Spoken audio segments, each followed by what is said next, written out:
l'a fait le truc, hein. Magnifique, il l'a fait le truc.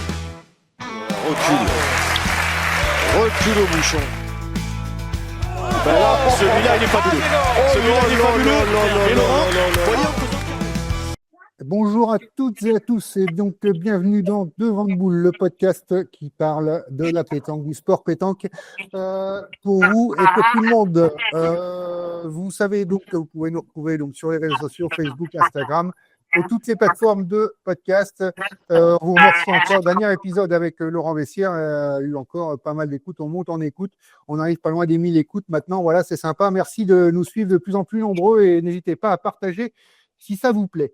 Donc, on se retrouve aujourd'hui pour un épisode un peu plus technique que d'habitude encore, puisqu'on va surtout parler du matériel. J'en ai eu beaucoup de questions sur le matériel et j'ai eu l'occasion de rencontrer des gens avec qui on en a parlé et ça m'a donné l'idée de faire un podcast là-dessus et tout le monde était très, très envieux là-dessus. Donc, on va parler de la forge au cochonnet, en fait, de la fabrication des boules et de la technique et sur vraiment les boules de pétanque. Aujourd'hui, bien sûr, comme d'habitude, après un petit tour de l'actu. Et pour une fois, on va avoir des invités. Pour ça, on aura donc des invités que je vais vous présenter dans quelques instants. On va commencer tout de suite quand même par les petits acolytes. J'allais les oublier, mes chroniqueurs habituels. Salut Thierry, comment ça va ? Eh bien, Étienne, ça va très bien. Salut à tout le monde, salut à Franck, salut à Corentin, salut à Laurent qui sont avec nous. Voilà, je les présente avant que tu le fasses. Voilà, il a dit il est bien spoilé. Manière, c'est annoncé dans le titre, les gens le savent. Donc, on va dire bonjour à Franck, deuxième. Salut, bonjour à tous, bonjour aux invités également, du coup. J'espère que ça va bien. Et oui, donc on va dire bonjour donc à nos deux invités. Bon, on va commencer d'abord par Laurent Le Guigaud, qui est le PDG de Courbe. Salut Laurent. Bonjour Étienne, ça va bien ? Ça va impeccable. Et deuxième invité, Corentin Robillard, joueur élite, ambassadeur de Courbe, justement. C'est pour ça qu'il est avec nous, Corentin. On fera le petit dossier présentation tout à l'heure. Corentin, comment ça va ? Bonjour Étienne, ça va très bien. Bonjour tout le monde. Bonjour. Salut. Et j'en profite donc pour souhaiter un bon anniversaire. C'était lundi dernier pour Corentin qui a fêté ses 30 ans cette semaine. Voilà, donc on fera ça dans la petite présentation donc qu'on va faire tout de suite d'ailleurs. On va commencer, donc j'ai commencé par présenter Corentin, parce qu'on va faire dans l'autre sens par rapport au bonjour. Donc Corentin, tu as eu tes 30 ans cette semaine. Tu fais partie du club de Trégueux. Tu es un joueur qui monte beaucoup en ce moment. Tu as gagné le national triplet d'Orléans 2024. Vous êtes monté avec Trégueux en CNC1 l'an dernier. Tu es champion d'école d'Armor en jeu provençal 2023, puis plein d'autres titres, et les championnats de France en pagaille. Enfin, tu commences à en faire énormément. Et tu es classé autour de la 118e place au classement des nationaux, mais c'est peut-être parce que tu en fais un peu moins, parce que c'est compliqué de se déplacer du nord de la Bretagne. C'est ça. Voilà, c'est toujours compliqué. Est-ce que j'aurais oublié quelque chose dans la présentation, dans le palmarès Est-ce que j'ai fait le tour, Corentin ? Non, c'est très bien. Donc, et Laurent Le Guigaud, donc PDG donc de Courbe. Vous commencez à connaître cette marque qui commence à faire un peu de bruit de toute manière, et puis spécialisé dans la fabrication artisanale des boules de pétanque. Donc, ils ont un site et tout, on en parlera tout à l'heure, tous les réseaux, il nous présentera tout ça, bien sûr. Il joue beaucoup également, qualifié pour les championnats départementaux. Enfin, il fait beaucoup de championnats avec son club, il est licencié à Vannes, si je ne me trompe pas. C'est ça. C'est ça. Et tu as joué beaucoup avec Angelo Coppola, avec Corentin Robillard, voilà, tous ces joueurs-là. Ils sont Thibaut Vaillant. Voilà, on parle là des ambassadeurs de Courbe, donc voilà, donc c'est aussi pour ça. Et voilà, donc pour faire le tour, joueur de bon niveau déjà, même si. Ça dépend des jours. Ça, c'est comme tout le monde. Donc, j'ai pas oublié grand-chose, je pense, dans la présentation des deux invités. Vous voulez rajouter quelque chose, Franck, Thierry, sur les invités? Vous connaissez déjà? Non, nous connaissons pas Laurent et très peu Corentin. Je l'ai vu jouer une fois ou deux, et d'ailleurs, il est venu jouer à Tours, donc je l'ai vu jouer. Et donc, il avait fait un très gros tête-à-tête, si mes souvenirs sont bons. Il avait perdu d'ailleurs, mais il aurait dû gagner. Non, moi, pareil, Laurent, je connais de par Facebook, parce que je vois passer les publications de sa marque, donc de pétanque, des boules et des vêtements. Après, bon, Corentin, on se connaît depuis maintenant un petit moment. Donc voilà. Et puis on va jouer ancienne C1 l'un contre l'autre dans pas longtemps. C'est ça. Donc voilà, non, c'est une chouette personne que j'apprécie beaucoup et que j'ai eu la chance de commenter lors de son tête-à-tête à Tours. C'est effectivement Thierry, où on a vu une partie magistrale. Merci. Ce qu'il y a, c'est que oui, voilà, malheureusement, comme a dit Thierry, s'est incliné. Donc, je ne sais pas si c'est un si bon souvenir que ça pour Corentin. Oh.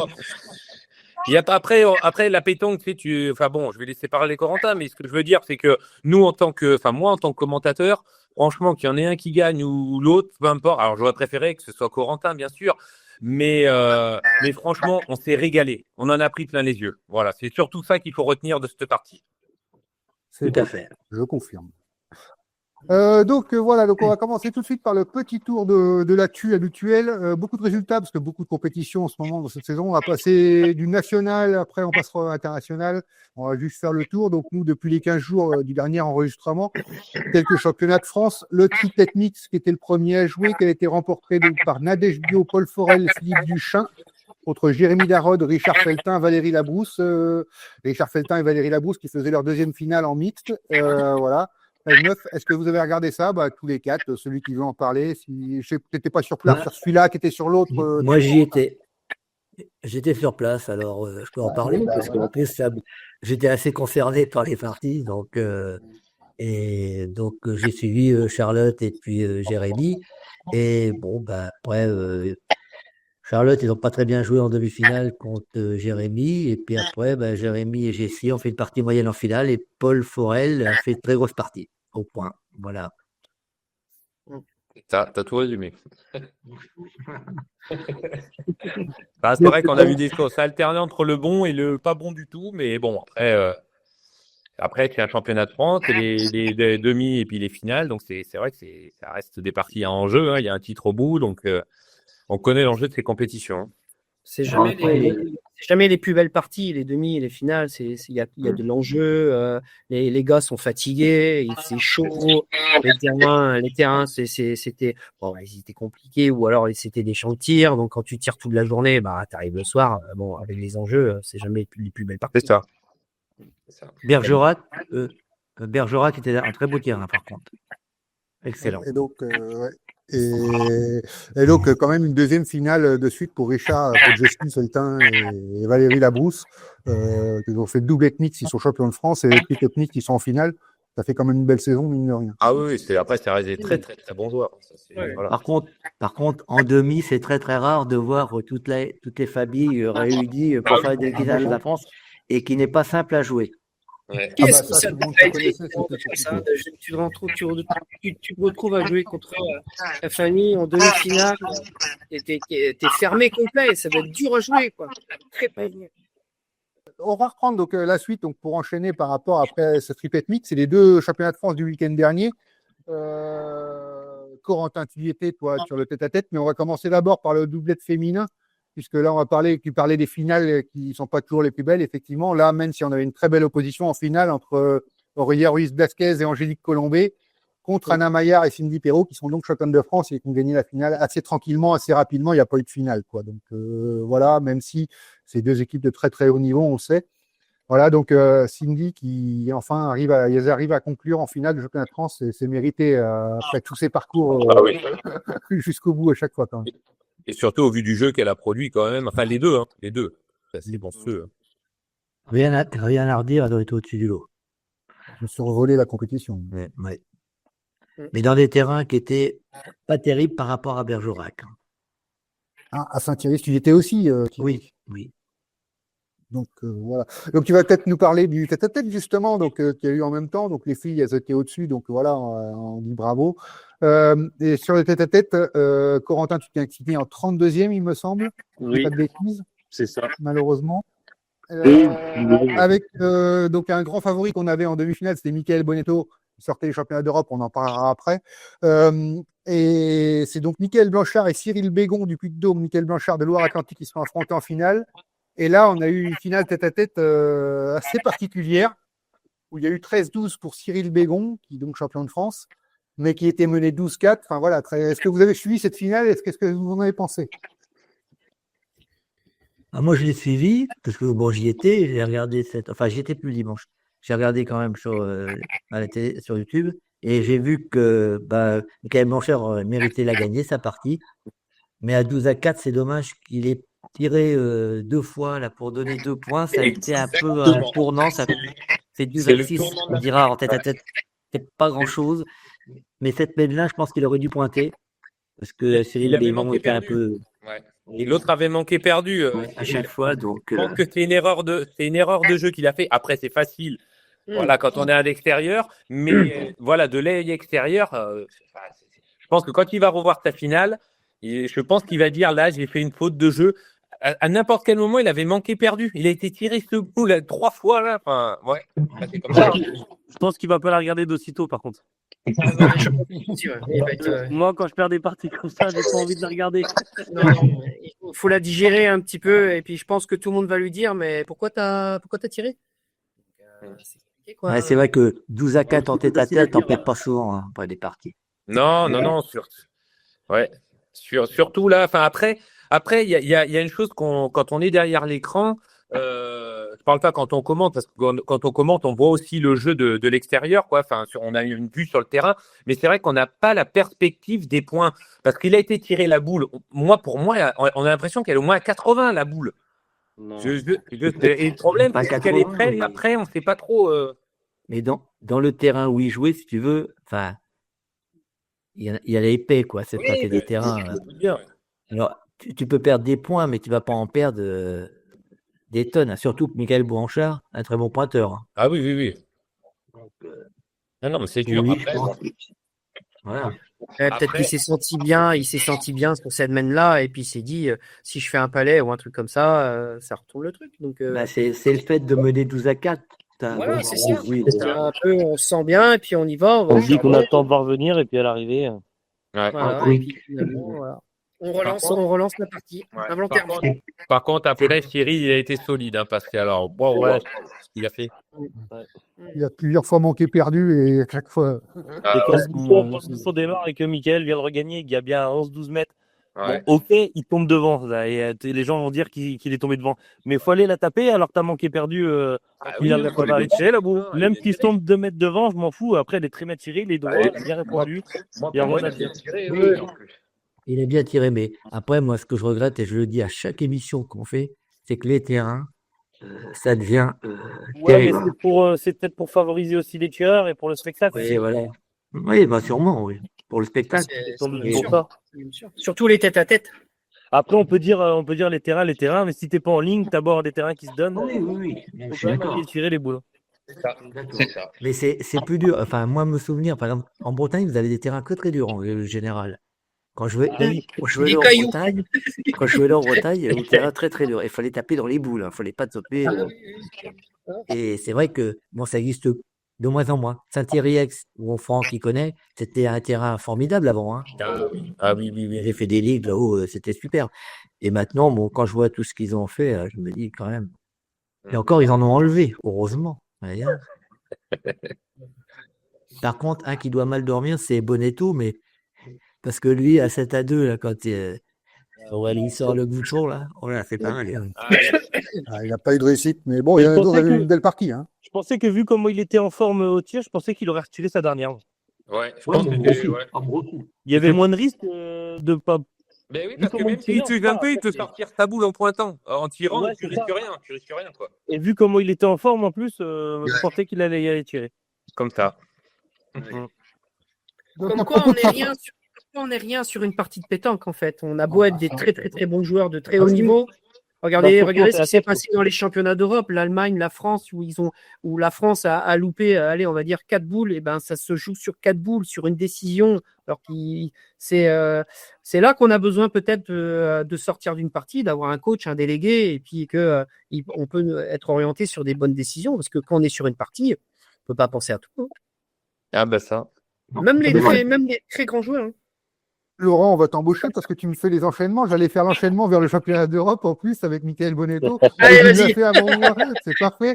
Enchaîne. Donc, tu me parlais, avant de parler de la triplette, on va parler donc de Michael qui a été titré sur le tir de précision, champion d'Europe donc de tir de précision, avec un parcours, bon, même si au début c'est toujours un peu plus facile. Après, derrière, il est quand même Diego Rizzi en demi avec une partie mémorable avec le barrage contre Diego Rizzi. Une partie incroyable. Et en finale, Michel Hachadourian. Même si Michel n'a pas complètement passé un peu à côté de sa finale, mais voilà, il faut quand même le faire, le parcours. Et puis surtout, la demi contre Diego Rizzi, elle est incroyable. Je sais pas, vous n'avez pas regardé, mais vous avez suivi. Perso, j'ai pas regardé. Donc, j'ai pas regardé. Tir de précision. Elle est disponible, elle n'était pas disponible en direct, mais là, en replay, elle commence à sortir un petit peu sur les réseaux, on peut la trouver. Peut-être contre Diego Rizzi. Franchement, il est incroyable, ça vaut le coup d'aller le voir. Franchement, Enfin, déjà, battre Diego en tir de précision, bon, c'est un client aussi, un petit Diego. Hein. Faut aller le chercher. Hein. Donc bravo à Michael comme ça, et par contre un peu moins bravo à l'équipe, même si ils ont quand même la médaille d'argent, mais ils s'inclinent en finale contre l'Allemagne, surprise générale un peu quand même. L'équipe Montoro, Doer, Bonetto, Johan Cousin. Est-ce que là vous avez suivi la finale, qu'est-ce que vous en pensez, puis du résultat final décevant? C'était télévisé sur une télévision espagnole, non? C'est ça. Ouais, c'est ça. C'est exactement ça, ouais. Bon, les terrains, c'était vraiment pas beau. Hein. C'était. La sablette. Il y a ça de sable. Bon, aucun intérêt. Il faut aller avec 3 tireurs. Je veux dire qu'un pointeur là-dedans, ça sert à rien du tout. Enfin, il sert à rien. Hein. Et tu mets une boule sur un 80 de côté et puis tu vas défendre. Hein. C'était vraiment pas beau. Quoi. C'est celui qui risquait plus de carreaux que de palais, quoi. Parce que si tu regardes les têtes de la finale, ils sont à peu près égalité à 85% au tir, 85% au point, les deux équipes. L'Allemagne a très bien joué, et puis pas en tirant à ça. Hein. Ils ont fait leur partie, l'Allemagne. Hein. Je vais pas dire, il n'y a pas grand-chose à dire, mais ils ont fait leur partie. Hein. Ce sont les nations un peu, les nations émergentes à la pétanque, on va dire l'Allemagne, la Suède, dans les années à venir. Il y a de plus en plus de joueurs. Hein. Et, il suffit qu'ils s'y mettent, les nations, et on aura des belles parties qui vont venir. Ouais, et puis tu joues un peu moins bien, et puis ça va vite. Hein. Et ben voilà. Avant, l'Allemagne, on dit, bon, allez hop, ils faisaient 1 point. Mais ils commencent à gagner. Voilà. Maintenant, c'est dur tout le temps. Hein. C'est dur tout le temps. Plus petit. Comme au football, c'est pareil. Plus petite nation en football. On peut se faire tosser partout. Ou alors c'est la France qui régresse. Non, c'est un autre débat. Progrès à côté. Non, pas ça. Moi, je dirais pas ça non plus. Je dirais qu'il y a d'autres nations qui savent jouer à la pétanque aussi maintenant. Et c'est ça. Ils viennent chez nous, ils prennent de l'expérience. Comme on voit la Suisse ou des entraîneurs comme comment il s'appelle Didier Choupet. Choupet qui arrive là-bas, qui donne toute son expérience à la Suisse et voilà. Et puis les nations avancent. Hein. Ils nous attendent pas. Et la Suisse, on en avait parlé d'ailleurs avec le préparateur mental qui était venu sur le podcast, qui était très intéressant. Ouais. Ils ont pris un préparateur mental spécial pour les joueurs pétanque pour l'équipe nationale suisse. C'est vachement intéressant. La démarche était intéressant. On l'avait eu, on a discuté pendant 1 heure avec lui. C'est intéressant quand même. Il se développe sur des choses que nous, on fait peut-être pas encore spécialement. Non. Madagascar a compris aussi. Hein. Ils l'ont fait aussi pour les championnats du monde dernièrement. Ouais. Ah bah eux, ils sont rodés. Hein. Ouais. Ah, ils sont motivés. Hein. Ah oui. Enfin voilà, bon, dernière actu, la sélection pour les Jeux mondiaux à Chengdu. C'est comme il n'y a pas de Jeux olympiques en pétanque, hein, les Jeux mondiaux, c'est une compétition très très importante. Ce sera Lucas Desports et Sandrine Poinceau qui seront aux Jeux mondiaux. Et pour les championnats du monde individuels et doublettes à Rome, ce sera Audrey Bandiera, Nelly Perret chez les filles, Dylan Rocher, Christophe Sario chez les hommes. Avec un petit mélange sur le mixte, voilà, et l'individuel. On a privilégié les champions en titre, et puis voilà. Donc, qu'est-ce que vous en pensez de cette sélection? Ça fait toujours débat. On a tellement de joueurs qui seraient capables d'y jouer. Quelqu'un vivier qui est vraiment énorme hein, en France. Voilà. Après, le petit Lucas Desports, moi, je trouve que c'est mérité parce qu'il est vraiment fort en ce moment. On l'a encore vu à Bourbon-Lancy. Après, les autres joueurs, bon, bah, Dylan, Sario, oui, ils sont champions. Sandrine Poinceau, je sais pas trop ce qu'elle a fait comme Elle fait résultat. finale triplette avec Cindy Perron. Elle fait finale du triplette. Ah oui, finale du triplet, ouais. Mais ouais, après, il y avait, ouais, je sais pas. Après, on va pas faire polémique. Il y a d'autres filles qui pourraient être prises, mais bon. Après, c'est le sélectionneur qui décide, hein. C'est comme pour Voilà, c'est ce qu'on disait quand on a eu. c'est comme pour l'équipe de France de foot, c'est toujours pareil, hein. Il y en a qui voulaient Benzema, ils n'ont pas eu Benzema, machin. Oui, voilà. Bah, il y aura toujours la même chose, c'est pas nous qui décidons. Et Faut respecter le choix. Après, moi, j'ai rien contre personne. Après, c'est des belles équipes. Après, à eux de faire le job. Hein. Ils savent jouer au boule. Après, qui se joue dans les résultats. Après. Voilà. Voilà, c'est ça. Le problème, c'est qu'on juge après. Voilà, il faut juger après, et puis enfin juger, si on peut appeler ça comme ça, mais on juge après au niveau des résultats, hein, et on voit. Alors, il y a des exigences de résultats qui sont tellement élevées pour l'équipe de France à chaque fois que, évidemment, des fois, tu passes un peu à côté. Hein. Ouais, mais est-ce qu'on les attend pas trop non plus à chaque fois? c'est ça. C'est ça, voilà, c'est Aussi. tellement élevé. C'est tellement élevé, c'est ça. Est-ce qu'on n'attend pas trop de Dylan non plus? Est-ce qu'on n'attend pas trop de tout le monde et en disant c'est bon, ils vont gagner? Eh ben non, les copains, c'est pas comme ça. Hein, quand ça passe encore contre la Bulgarie ou les machins, encore ça va. Mais après, il y a des équipes qui arrivent. Hein. On l'a vu au championnat du monde cette année. Hein. Ils ont C'était chez nous, c'est ici, c'est là, et puis ben voilà. Bon. Enfin bon. Voilà, donc voilà pour le petit tour de l'actif. Vous avez vu quelque chose d'autre? On a fait un tour rapide, mais quand même, il y avait pas mal de choses à voir. On va quand même passer sur l'épisode, la partie la plus importante de notre épisode aujourd'hui. Donc, si on reçoit Laurent, c'est pour parler de courbe et parler de la fabrication de la forge de cochonnet. On l'a un peu intitulé au niveau de la fabrication de la boule de pétanque. Il va nous en parler de tout ça, puis en même temps de sa marque et tout. Donc voilà pourquoi on a fait venir, j'ai demandé à Laurent de venir nous accompagner. D'abord, tu es à la tête de Courbe, c'est une marque 100% française. Est-ce que tu peux nous présenter Courbe, l'origine, ton parcours, voilà, comment vous en êtes venu à faire de la boule de pétanque, quoi? Bah, c'est simple en fait. Il y a Franck qui est parti. Non. On m'entend? C'est bon, impeccable? Ouais, voilà. Et en fait, Courbe a été créé il y a juste 2 ans. Donc, tout atelier, il y a un retour. C'est moi? C'est bon. Alors, j'ai fait une pause. Toi, je peux couper quand il y a le retour. Je peux couper, moi, le micro de Corentin. C'est toujours Corentin avec son retour micro. Donc, toi, si tu veux parler, Corentin, tu n'auras plus qu'à le réactiver. C'est que toi qui peux le réactiver. Et si des fois tu as le retour, je te couperai, moi, d'ici. Et tu auras penser que quand tu veux parler, il faudra activer. Vas-y, tu peux. Donc, Laurent, je vais te relancer. Alors, si tu peux nous présenter Courbe et qu'est-ce qui t'a amené à rentrer dans la pétanque et puis nous présenter d'origine le parcours de Courbe et de ton parcours avec Courbe. C'est simple en fait. Il y a après Covid en fait, je me suis toujours dit que après le football, parce que je joue au football avant, je ferais de la pétanque. J'adorais jouer à la pétanque avec mon père quand j'étais branleur. Et je me suis dit, quand j'arrêterai le foot, c'est clair et net que je jouerai à la pétanque.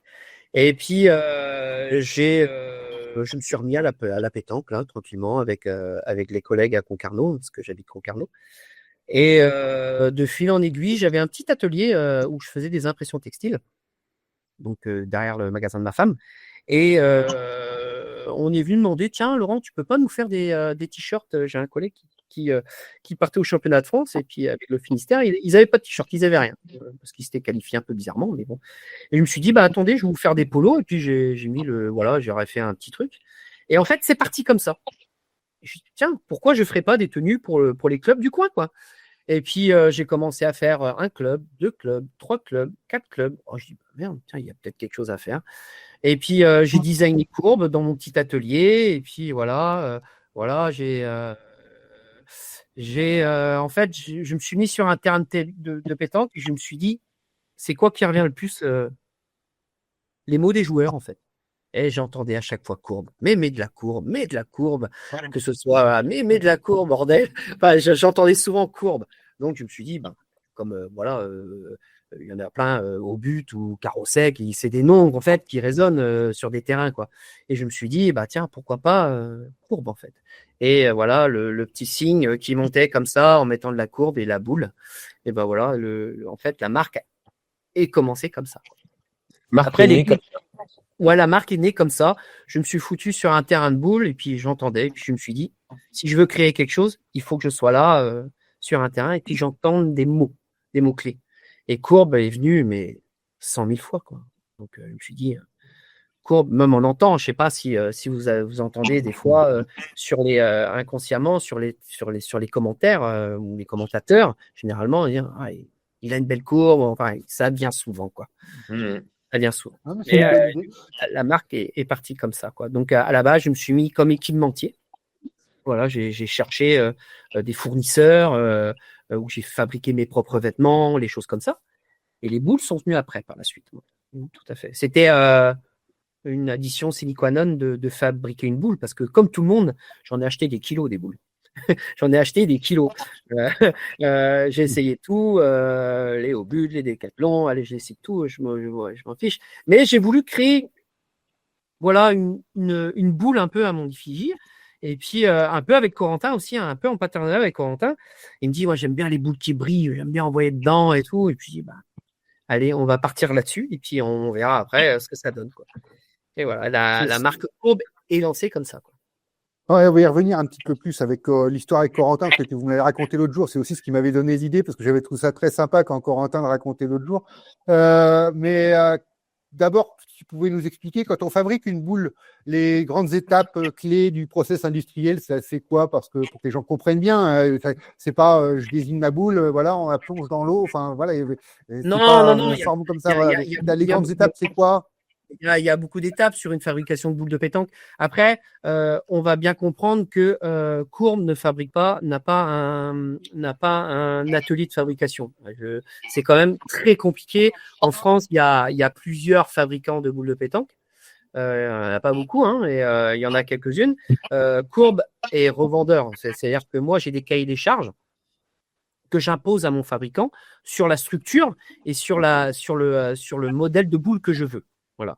En gros, c'est ça. Il y en a qui vont avoir une typologie de boule avec plus ou moins de carbone ou pas de carbone ou de l'acier pur ou la dureté. En fait, une boule se joue sur des cahiers des charges, sur ce qu'on veut.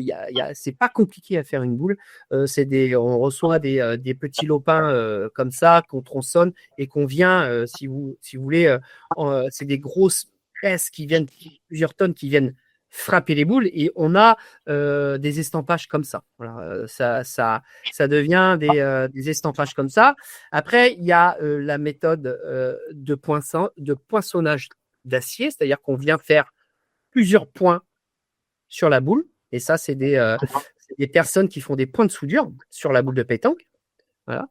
Là, elles sont chanfreinées, donc vous voyez bien qu'en fait, une boule, c'est 2 demi-sphères. Les gens n'ont pas l'image, hein, donc. Ah, ils n'ont pas l'image? Non, ils n'ont pas l'image, je sais plus, c'est le podcast. C'est 2 demi-sphères. Mais nous, on le voit. C'est 2 demi-sphères, en fait, qui sont complètement soudées après, par la suite, par une ligne de chauffe. Moi, j'appelle ça des lignes de chauffe, mais qui viennent être soudées complètement. Alors maintenant, la nouvelle tendance, c'est parce que on pense bien qu'une boule de pétanque, ça prend quand même quelques jets dans la tronche. Hein. Vous imaginez bien que il faut que ce soit super costaud. Donc maintenant, l'idée, en fait, c'est de venir faire des demi-coques, pas soudées, mais vissées. C'est-à-dire que maintenant, pour que la boule soit vraiment très costaud, on va venir faire un quart de tour dans la boule de pétanque. Et soudé après. Et soudé après. Ce qui fait que maintenant, la boule, elles vont être de plus costaud. Je crois qu'il y a plusieurs fabricants qui sont mis à faire ça. Parce qu'en fait, quand on soude la boule de pétanque, on a toujours des risques. Parce que, voilà, comme on a toujours des tireurs comme Corentin qui envoient plein la gueule. Là, donc, du coup, c'est quand même plus drôle. Donc, il faut qu'une boule, ce soit très costaud. Et donc, maintenant, l'idée, en fait, c'est que, ouais, voilà, surtout sur des boules tendres en plus. Donc, maintenant, Courbe va faire des demi-coques. Donc, voilà, avec un quart de tour. Et comme ça, après, on viendra venir notre ligne de soudure tout autour.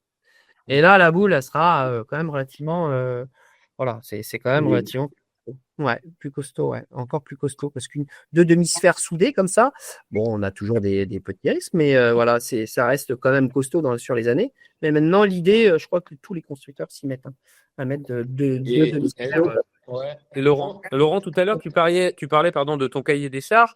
Qui comment tu t'es inspiré de, moi, c'est ça ce que je voulais savoir, c'est justement pour la création de la boule. Donc, tu l'as fait fabriquer chez des fabricants de boules, mais tu t'es inspiré de qui, de quel joueur, de ton expérience, de quoi, pour avoir le ressenti, la matière, savoir ce que tu as envie d'avoir comme acier, enfin.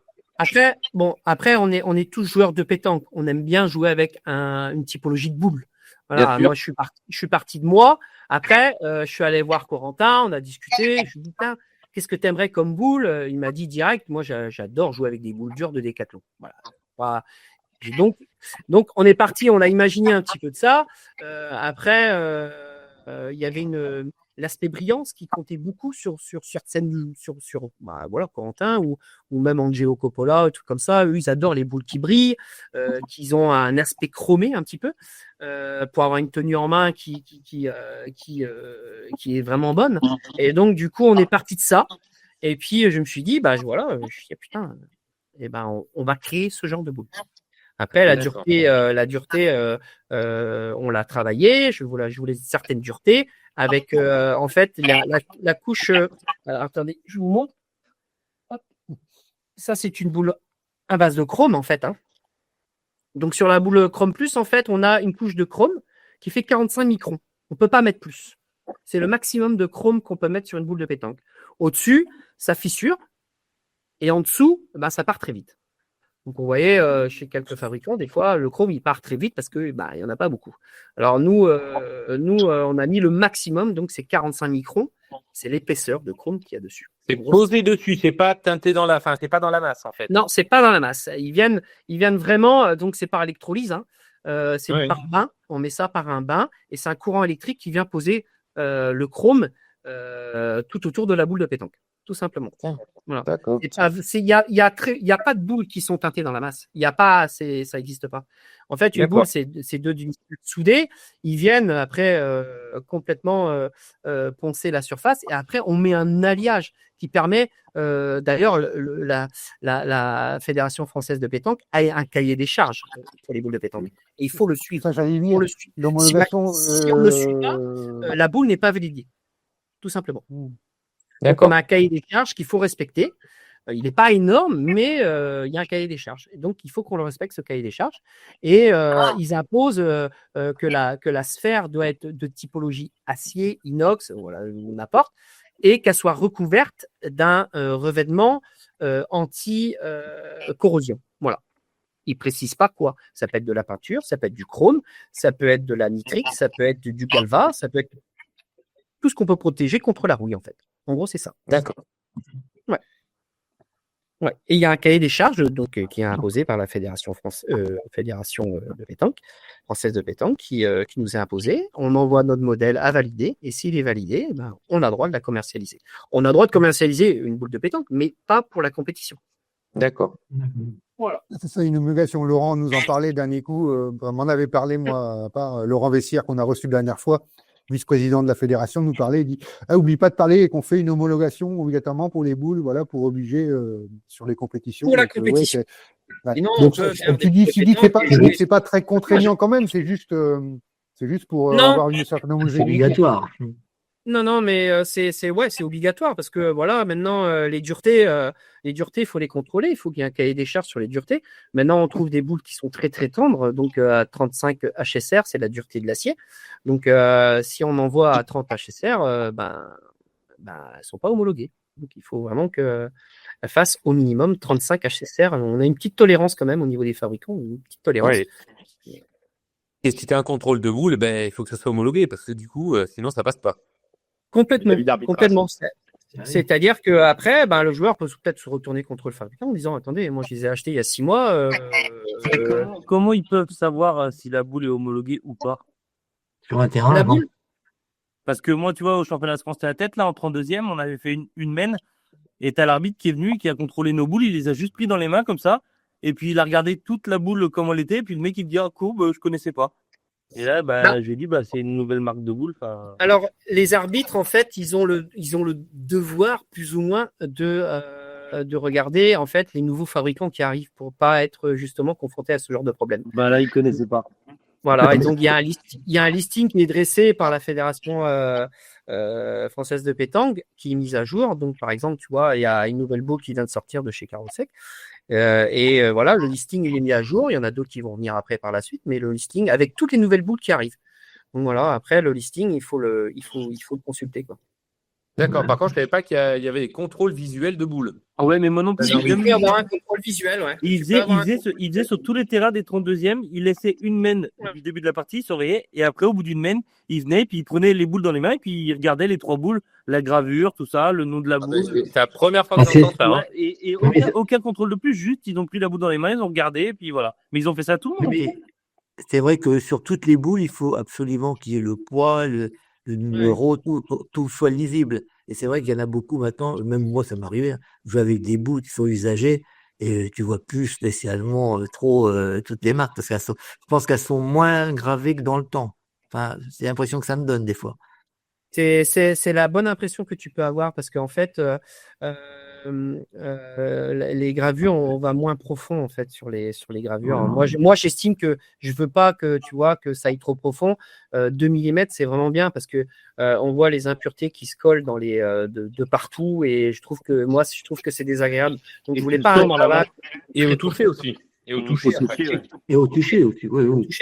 On sent voilà des matières qui nous emmerdent. On est tous en train de les enlever. Et moi, je voulais un gravage qui est pas profond. Bon après, maintenant, on sait tous qu'une boule de pétanque va plus faire 10 ans. On est tous lucides là-dessus. Ouais. On est tous lucides. Avant, on avait des boules de pétanque. Du consommable. Voilà, c'est devenu un peu pas. Bon, on espère quand même que les boules tiennent dans le temps quand même, parce que ça devient un budget maintenant. Ça devient un vrai budget. Et d'où l'intérêt aussi pour moi de tirer mon épingle du jeu sur la marque Courbe, parce que je voulais, quitte à moins marger, avoir des boules très compétitives, quoi. Alors je suis tout petit, mais je voulais pas. On essaye d'en vivre, mais je voulais pas vraiment non plus assassiner les joueurs de pétanque. Et c'est hyper important parce que je suis avant tout joueur de pétanque, pas un financier. Voilà, c'est le gros intérêt aussi, c'est que j'entends les demandes des gens, voilà, sur les boules de pétanque, sur les accessoires, sur tout. Donc on essaye de faire, d'avoir un bon retour par rapport à ça. Et d'abord, on y viendra tout à l'heure sur les retours comme ça. Tu avais commencé un petit peu à en parler, donc tu as intégré Corentin à la création. Donc je pense que vous connaissiez un petit peu avant. Donc j'allais vous demander à Corentin qu'est-ce qui t'a convaincu de rejoindre cette marque. C'est peut-être parce que tu es copain avec Laurent d'abord.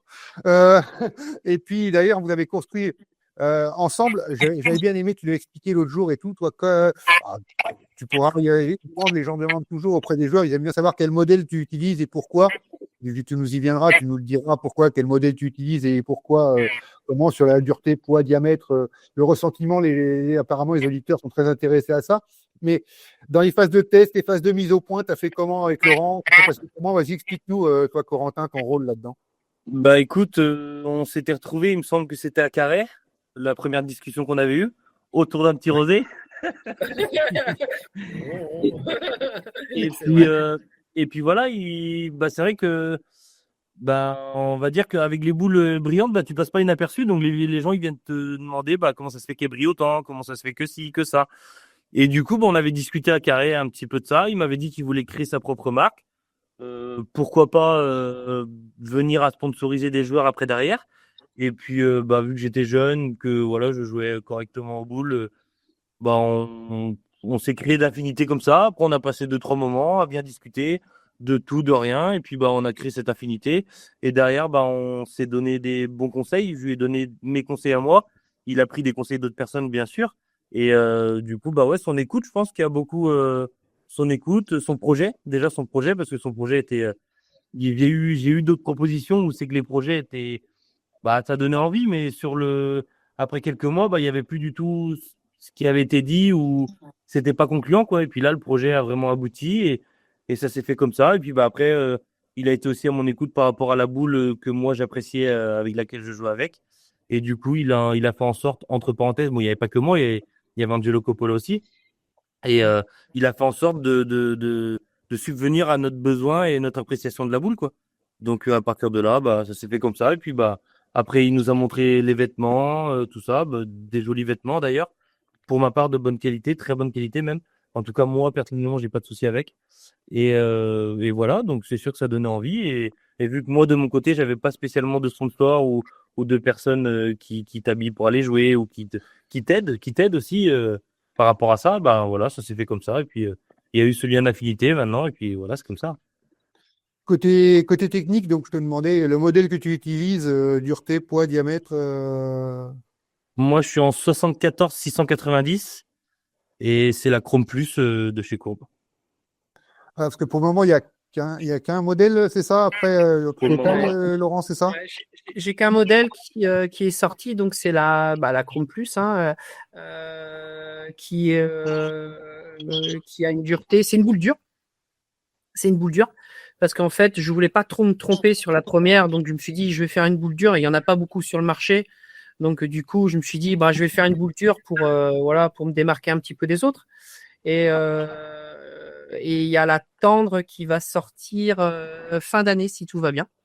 Donc une tendre qui va sortir, donc ça sera une boule en nitrique, donc ce sera un alliage complètement noir.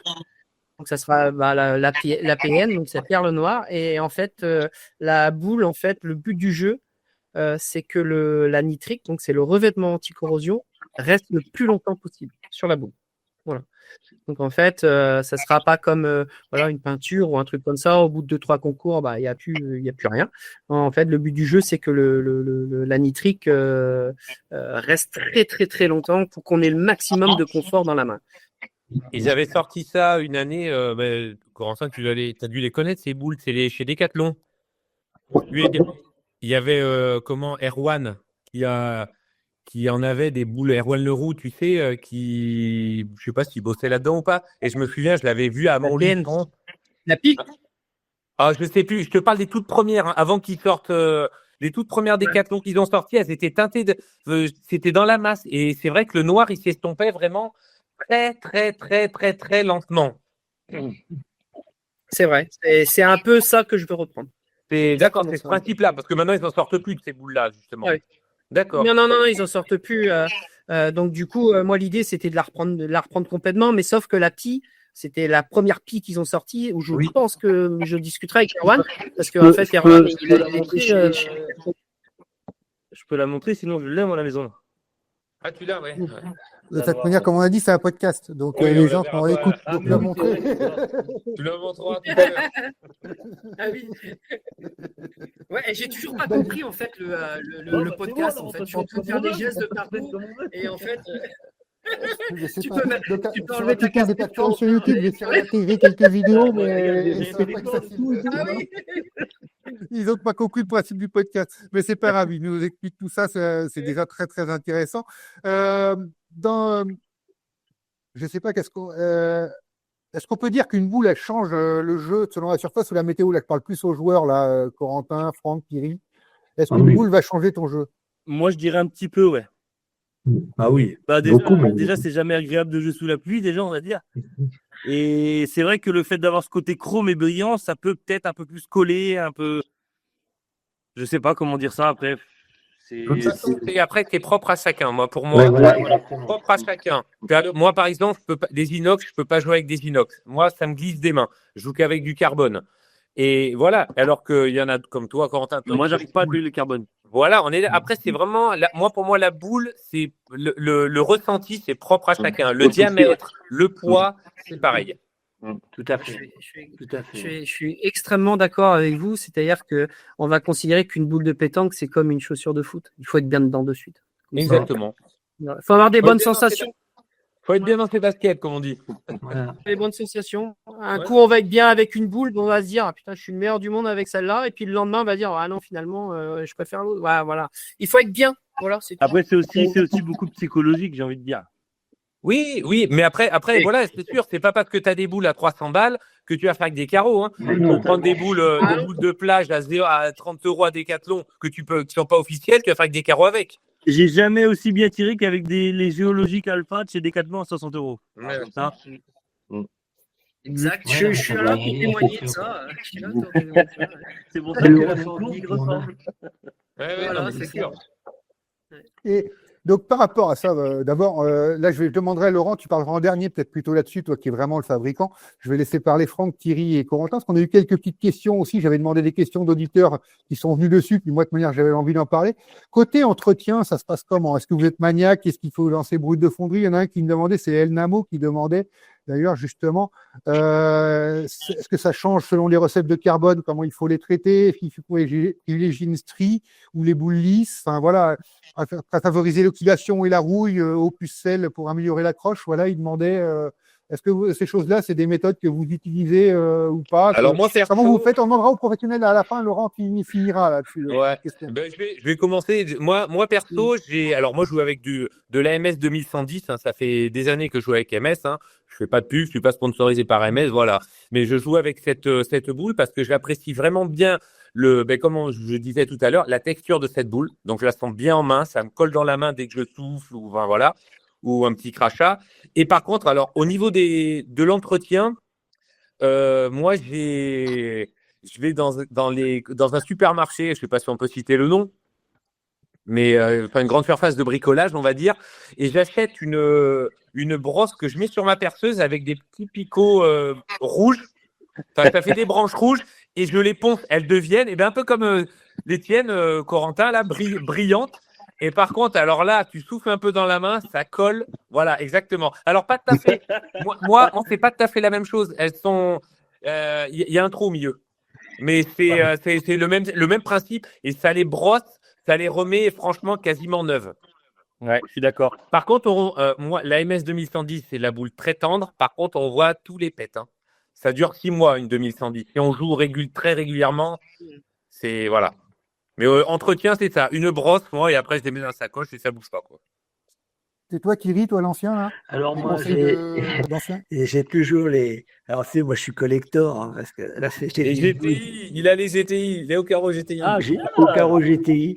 Ocaro GTI que j'ai depuis. À l'époque, quand j'étais pas trop mauvais, on m'en offrait régulièrement, donc il m'en reste une triplette, et donc je joue avec, et ça me va très bien, mais moi non, je brosse pas, tout est naturel. Mais prends dans la main, si ça va bien, je fais quelques carreaux, si ça va pas, j'en fais pas. Le conseil donc du pro, alors Laurent, là-dessus, il y a des préconisations, je suppose, des choses, voilà, et toi qui as plus étudié la matière en soi, tu as peut-être plus de retours là-dessus. Moi, je préconise, alors sur la Chrome Plus, il y en a évidemment, ils vont privilégier à avoir une bonne accroche, ils vont les laisser toute la semaine dehors pour qu'elles soient bien rouillées, bien comme il faut pour les envoyer après. Moi, je suis pas trop là-dessus. Sur la Chrome Plus, en fait, il faut l'entretenir. Il y a pas de secret. On joue avec, on les nettoie et on les laisse tranquillement à la maison. On les sèche bien, par contre. Moi, j'ai un petit panier. Il faut qu'il y ait un minimum. Ouais.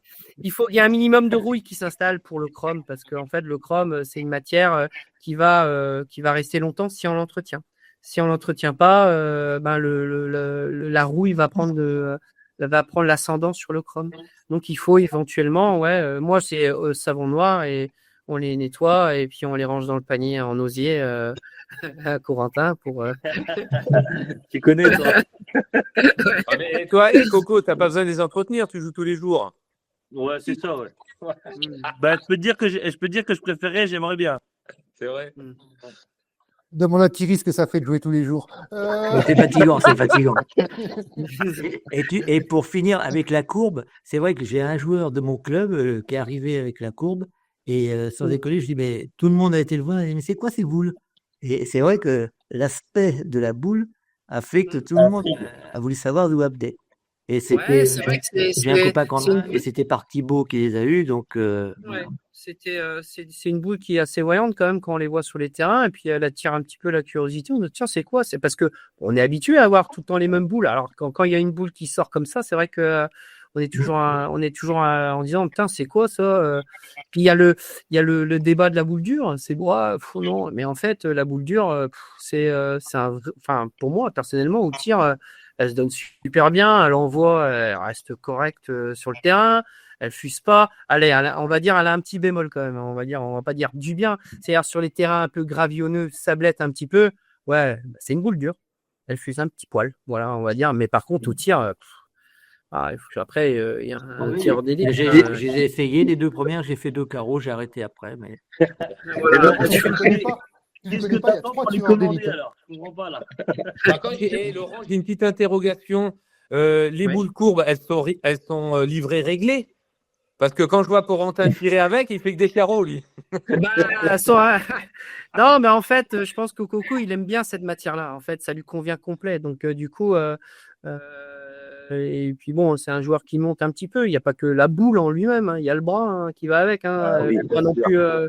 Faut pas s'interroger que sur la boule en elle-même. Je pense qu'il aura une autre boule et il ferait des pieds aussi. Non, mais c'est un ensemble. Voilà, c'est un ensemble.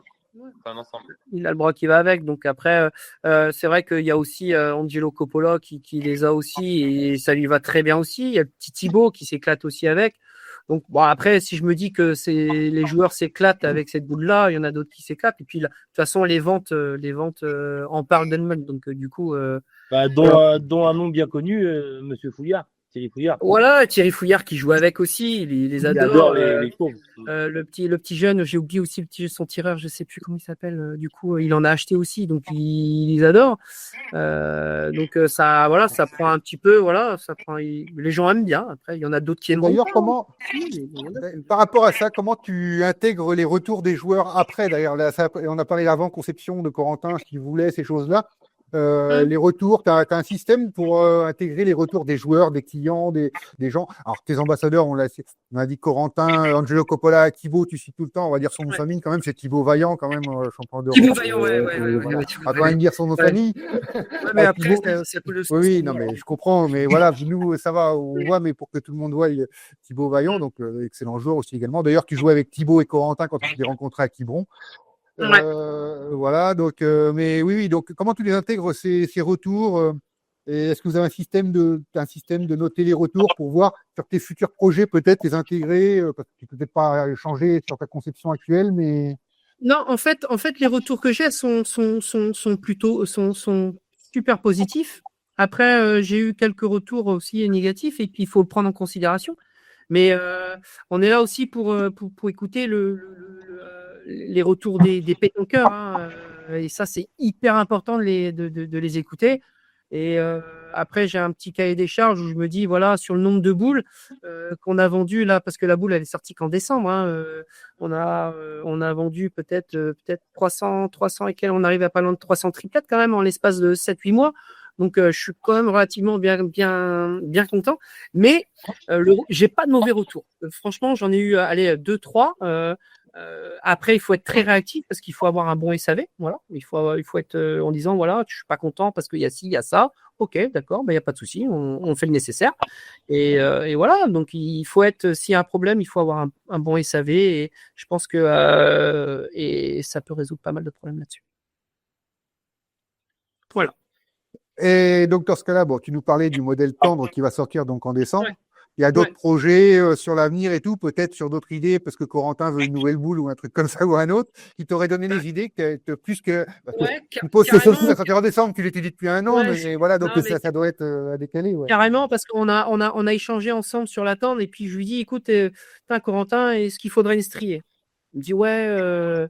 Ça serait bien comme strie. Je sais qu'il y a pas mal de gens qui aiment bien ce genre de strie. Donc ouais, on est parti, on a échangé sur le modèle de strie qu'on pourrait avoir et c'est vrai qu'on a échangé là-dessus. Après, je peux pas dire qu'est-ce que c'est exactement. J'ai eu beaucoup de retours aussi sur ce fait-là, parce qu'il y a beaucoup de gens qui aiment la boule lisse, mais il y a aussi beaucoup de personnes qui aiment la boule avec un peu de strie ou sentir quelque chose dans les mains.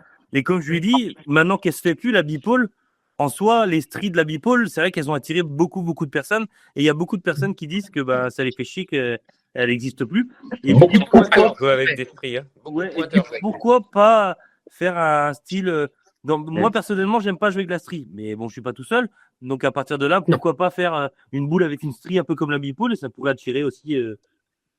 Après, je peux pas faire évidemment la strie de la bipole parce que bien sûr que non, mais elle a été créée par au but et puis ça reste itinérant à la marque au but.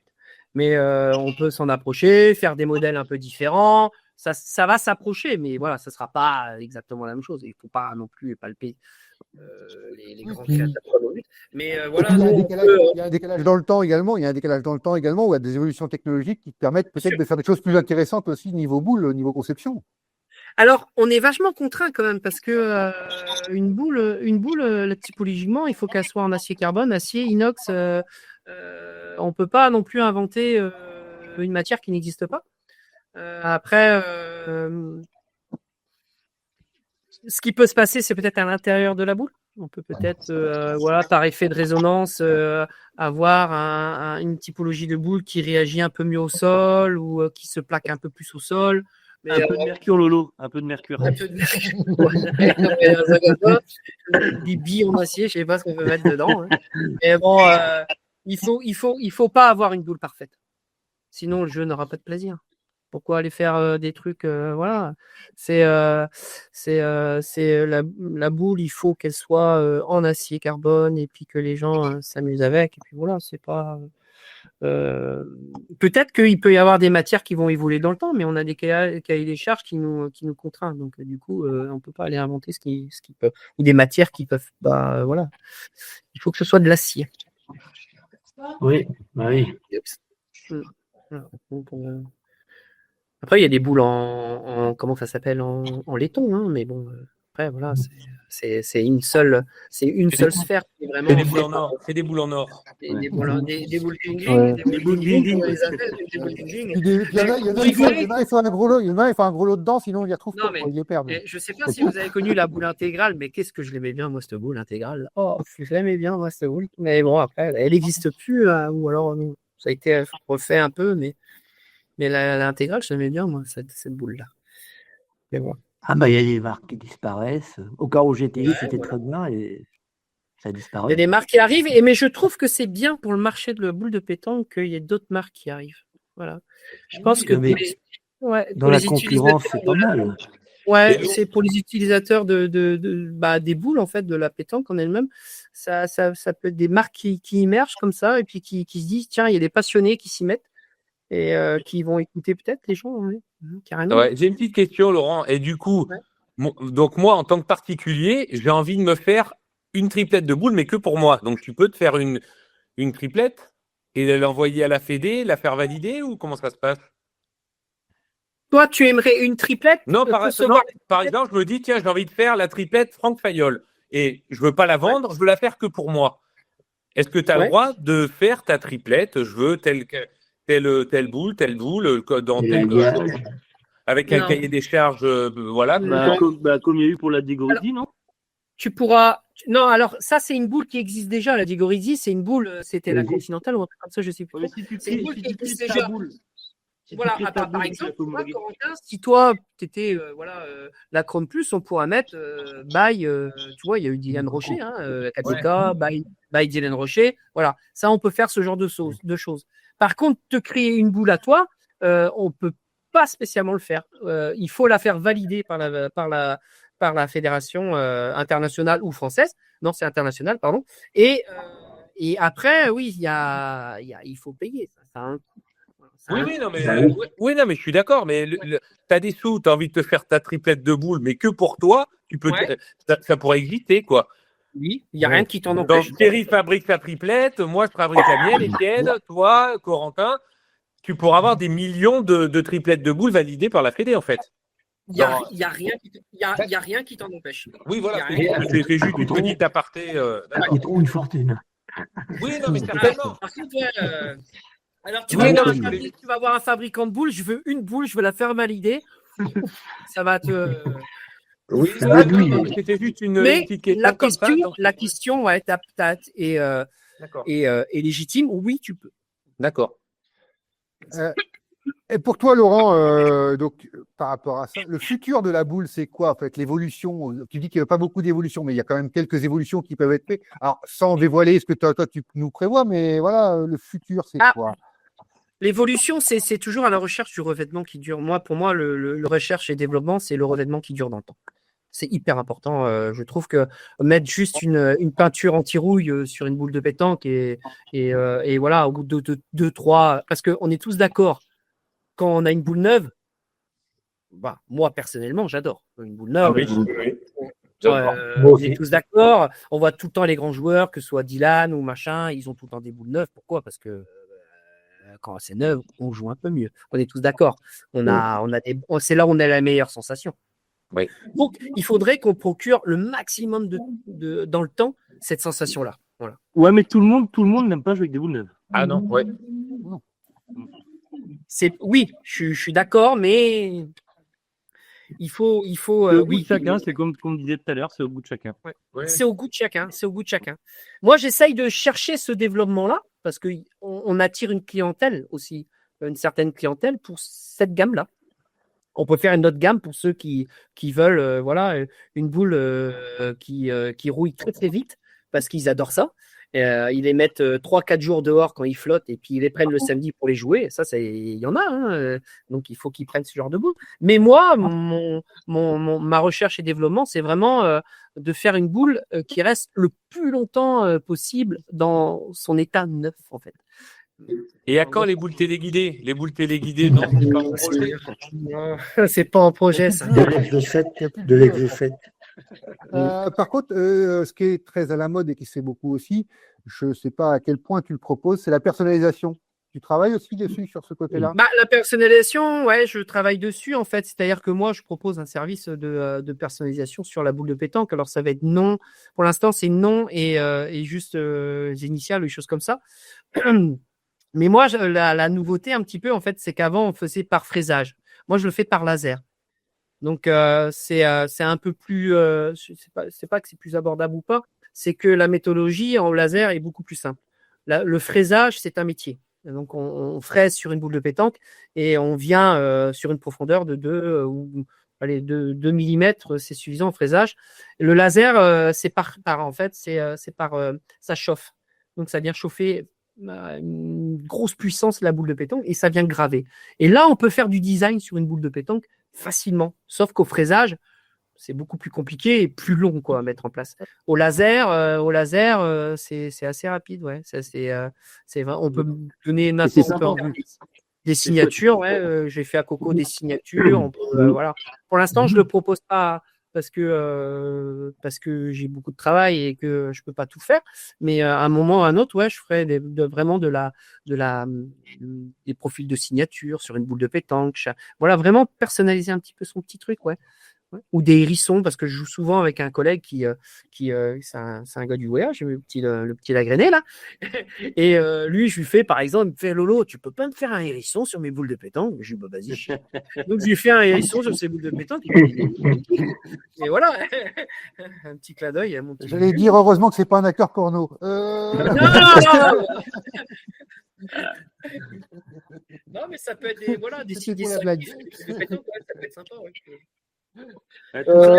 Tour de boule, de toute façon, donc tout va bien. Ouais. Après, attention à l'équilibrage de la boule de pétanque, parce que généralement, quand on vend une boule de pétanque, on la vend équilibrée. D'accord? Donc, le fait de graver sur une boule de pétanque, ça peut générer un petit déséquilibre quand même sur la boule de pétanque. Hein, il y en a, il les rééquilibre après gravage, mais sur une gravure, bah, ça n'a pas un impact.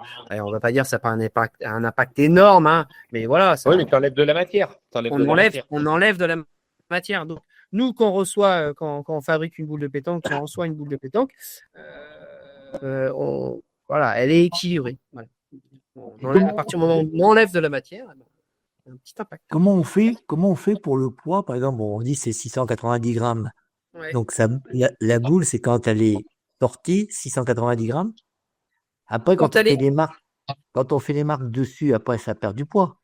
Non, très peu, franchement. C'est l'équilibrage qui peut être touché. Ouais, c'est pour ça que moi, j'avais entendu dire, est-ce que c'est vrai, je sais pas, que ATX étaient les seuls à faire que si tu gravais ta boule, il la repassait en équilibrage avant de te la donner. D'accord. Et les Ocaro GTI, il est passé une par une. Je me souviens, j'avais été à Saint-Bonnet et une par une, elles étaient rééquilibrées. Ouais, on peut rééquilibrer une boule après son gravage. Après, c'est ce qui explique aussi le prix d'une boule. C'est-à-dire que t'as un budget, de refaire ça, c'est une autre étape. Ça prend pas 50 000 ans, mais de rééquilibrer une boule derrière, c'est une autre étape. Donc forcément, c'est des boules vraiment haut de gamme. Que comme il n'y a pas longtemps, que j'ai appris qu'il fallait pas que ça dépasse 15 grammes de moins. Oui, Ça va vite, 15 grammes. Hein. Par rapport au poids, c'est pour ça que moi j'ai toujours un poids un petit peu supérieur. Par exemple, sur les 690, j'arriverai toujours moi plus dans les 692, 693. Ouais, je préfère avoir. Moi, je donne une tolérance de plus 5 grammes, pas moins, mais plus 5 grammes. Et diamètre et poids, tu fais quoi comme du 71 au 80? Non, en fait, on n'a pas la forge pour du 80, mais on a la forge jusqu'à du 76. Moi, je vais jusqu'au 76. Et après, au niveau du poids? Je fais du 680 à 700. Je vais pas au-dessus de 700. Tous les combien après? Tous les 10. Tous les 10 grammes, tu fais pas des 685? Ouais, d'accord. Non, c'est vraiment tous les 10 grammes. Après, je vais pas au-dessus parce que maintenant, les joueurs, franchement, je croise très peu de personnes qui prennent du 710, du 720. Il y en a sûrement encore, hein, mais maintenant, les jeux modernes, il est quand même vachement porté sur l'attaque. Que sur la défense. Donc, du coup, quand je te dis d'aller taper toute la journée avec une boule qui fait 720 grammes, je pense qu'à la fin, tu auras les points en copain. Donc, du coup, c'est vrai que le jeu est vraiment est très offensif. Donc, aller faire au-dessus du 700. Bon, oui, aussi, en Bretagne, dans les gros cailloux, aussi, c'est bien, les 720. Ouais, Une petite question auditeur là qu'on avait passée, je voulais quand même lui faire un petit coup. C'est Atelier Pétanque en plus qui fait des vidéos lui avec des Chrome Plus d'ailleurs. Il fait beaucoup de vidéos avec des Chrome Plus. Il est très adepte de ça. Atelier Pétanque et il voulait te demander, poser la question, comment faire connaître la marque Courbe donc par les grands rendez-vous, les réseaux sociaux, les influenceurs, la meilleure approche du client que tu pouvais avoir pour faire connaître ta marque. Alors au début, en fait, on essaye de faire pas un peu comme tout le monde, mais moi, je voulais pas sponsoriser 50 000 joueurs. Et je vois, enfin, moi personnellement, après, il y en a, ils le font, mais moi, je voulais pas. Je veux faire peu, bien. Cibler un peu les joueurs, surtout bretons, parce que il y en a, les joueurs bretons, ils sortent pas beaucoup parce que de suite, il faut faire 1000 bornes pour aller faire un national. Donc, on n'en a pas beaucoup. Alors, le peu qu'on a, on essaye de les faire. Mais l'idée, c'était vraiment de faire 2-3 joueurs max. Et puis de faire ce que je pouvais faire, quoi. C'est-à-dire, les sponsoriser pour qu'ils aillent faire 2-3 événements ou que je joue avec eux, qu'on prenne un petit peu de plaisir, puis qu'ils soient bien équipés. Et puis voilà, quoi. Après, il y a les réseaux sociaux qui peuvent avoir une importance assez significative aussi sur le monde de la boule de pétanque. Je pense que la télévision ou les YouTube ou sur YouTube, les vues sont de plus en plus regardées. Par exemple, tu vois, toi, Étienne, sur ta chaîne, les parties, on les regarde. Enfin, moi, perso, je regarde tout. On arrive de manière au bout du podcast et on va passer au petit quiz qu'on fait aux invités à chaque fois. Donc, dans le coup, comme vous êtes deux, c'est la première fois qu'on a 2 invités d'un coup. Vous allez répondre chacun à votre tour. Je vous pose c'est juste une petite question et ça peut vous amener sur une petite anecdote, un truc sympa que vous pouvez nous raconter. Voilà, c'est un quiz un petit peu décalé pour finir l'émission. Votre plus beau succès. Allez, chacun à votre tour. Oh bah moi, c'est peut-être joueur aussi. Oui, moi, c'est plus ton plus gros succès. Ouais, franchement, non, c'est gagné à Top 1000. Moi, c'est mon plus beau souvenir. Et puis bon, je joue avec de bonnes personnes, Julien Lamour et puis Coco. Donc du coup, pour moi, c'est mon plus beau souvenir. Et puis on a battu des grosses équipes. Bien entendu, non, franchement, c'était pour moi niveau pétanque, ouais, c'est bon, voilà, ouais. Coco. Moi, je dirais, Bourg-Nancy, déjà, c'était le premier top 1000 que je gagnais. Ensuite, si, mon tête-à-tête l'année dernière, où je tournais autour depuis déjà pas mal de temps et que j'arrivais pas spécialement à aller plus loin parce que j'accrochais pas spécialement tête-à-tête. Et là, je me suis senti bien tout le week-end et le fait de l'avoir gagné, ça m'a fait plaisir, quoi. Le fait de pouvoir gagner tout seul, déjà, de compter que sur soi-même, d'avoir évolué par rapport à ça. Et puis, je dirais aussi mon quart de finale championnat de France doublette avec Pierre Figara contre Dylan Rocher et Henri Lacroix. Je pense que ça, c'était aussi un super souvenir. Le coup qui vous fait le plus rager quand vous le ratez? Manque de courbe. Passe un bouchon si t'as pas regardé la mauvaise lecture de terrain, je sais pas, qu'est-ce qui vous fait le plus rager, ou un coup de chance d'un adversaire, je sais pas, ou une anecdote qui peut être là-dessus sur un coup de chance qui vous a perdu ou qui vous a énervé. Je sais pas, Coco qui tire un bouchon qui sort pas, enfin, je sais pas. Non, je dirais peut-être d'avoir trop la facilité de mettre la boule de gagne. Ou d'ailleurs, il n'y a pas si longtemps que ça, où c'est qu'on faisait plaisir à un petit jeune au National de La Roche-sur-Yon le lendemain. Et j'ai 1m20 pour mettre la boule de gagne. Et Julien Lamour vient coller le bouchon de sa dernière. Donc moi, il m'en reste une, mais j'ai 1m20 pour le mettre. Je peux jouer partout. Et non, j'envoie et je tape dans la boule à Julien qui fait que j'avance un peu le bouchon et que je gagne pas sur la main là, je perds la main d'après.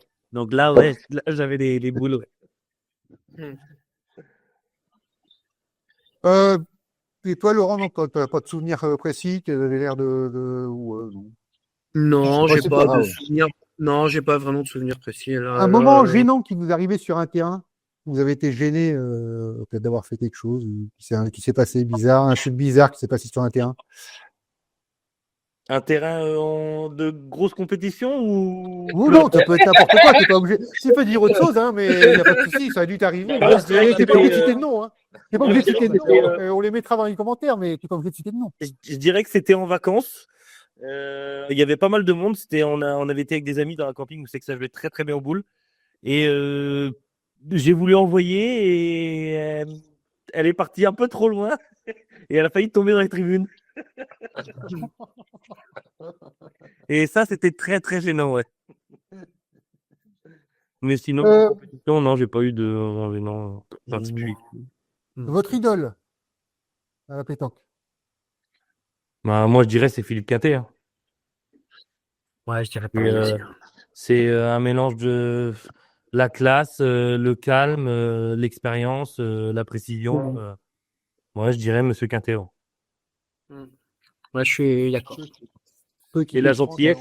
Et la gentillesse. Moi, je confirme, moi, pareil, c'est mon idole depuis toujours. Et puis, j'ai eu la chance de jouer avec lui. Et, ouais, Tu sais que tu as joué avec lui, Franck? Bah, il était dans mon club pendant 3 ans. Donc, j'ai joué pendant 3 ans avec lui. J'ai été 2 fois champion de France des clubs, CNC2 et CNC1 avec lui, ouais. Ouais, c'est un grand monsieur. Non, j'ai eu la chance en plus franchement de tirer devant lui, c'est waouh. Et à chaque fois, ça s'est bien passé. Franchement, pour moi, c'était une chance parce que tu vois, tu peux vite dérailler et je sais même la pression. j'ai toujours quasiment bien joué avec lui. Ouais, mais je pense que c'était bien qui te met très à l'aise, qui est beaucoup dans la communication. C'est pas facile. C'est pas facile. Bah, après, moi, j'ai jamais eu cette chance-là pour le moment, mais. Ouais. Mais je te le souhaite de jouer avec lui parce que franchement, c'est un monstre. C'est un monstre. Moi, il m'a fait des trucs. C'est un monstre.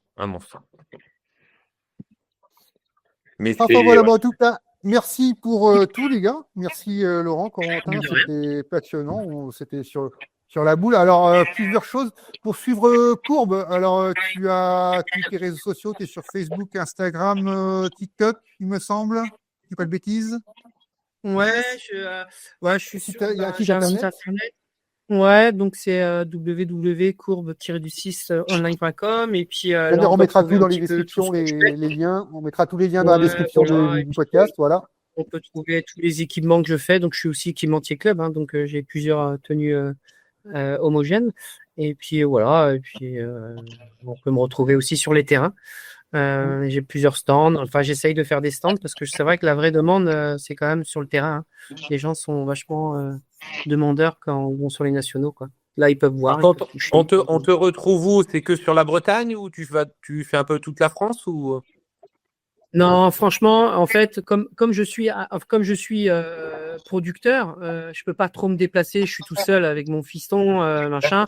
Donc, je peux pas trop me déplacer. Je voulais faire les championnats de France cette année et puis il est un peu compliqué pour moi. Donc, mais je pense que l'année prochaine, je vais le faire. Mais je vais essayer de bouger un maximum. Mais comme je te dis, les places sont chères sur les nationaux. Donc c'est pas simple de trouver des nationaux qui veulent bien t'accueillir. Donc, ou qui peuvent plutôt. Oui. Ouais. Donc, mais je vais essayer d'en faire un maximum. Corentin, Voilà, toi, allez. sur les réseaux sociaux, Instagram, Facebook aussi, on peut te suivre peut-être? Sur Facebook, ouais, c'est Coco RBL. Après, sur Instagram, j'aime, mais je suis pas beaucoup dessus. Par contre, sur Facebook, je mets tous mes résultats, ouais, ou tous les moments pétants, quoi. Donc, celui-là, Ah on oui, peut je te voulais suivre. aussi annoncer que en fait, Courbe va sponsoriser une équipe pour les championnats du monde de pétanque. C'est une petite équipe, mais c'est une équipe qui est dans le Pacifique et c'est la République de Palau. Voilà.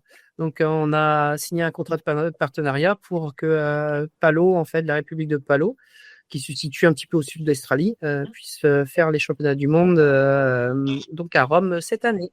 Ah, c'est génial. Génial. C'est super. Ouais. C'est des bons gars et puis voilà, ils se donnent les moyens de venir faire les championnats du monde. Voilà, à Rome, et puis on a échangé, et puis on s'est mis d'accord pour qu'ils représentent Courbe cette année. Voilà. C'est cool. Super. Franchement, c'est cool. Ah ouais. Donc oui, pas de souci. Donc pensez donc à vous abonner, à partager, à commenter pour Devant de Boule, tous les réseaux sociaux, pareil, sur toutes les plateformes de podcast, hein, donc Spotify, Apple, YouTube, vous pouvez nous retrouver partout sur toutes les plateformes. Donc prochain épisode, je sais pas, peut-être que fin août, parce que je crois que les alcooliques ils partent un peu en vacances là. Voilà, donc on va voir tout ça. Moi mes vacances sont terminées, donc c'est comme ça. En tout cas, merci à Corentin, à Laurent et à Franck et à Thierry encore pour ce bel épisode. Merci à tous. Merci à vous. Et bonne soirée à tout le monde. Au revoir. Bonne soirée à vous. Bonne soirée à vous. Merci, au revoir.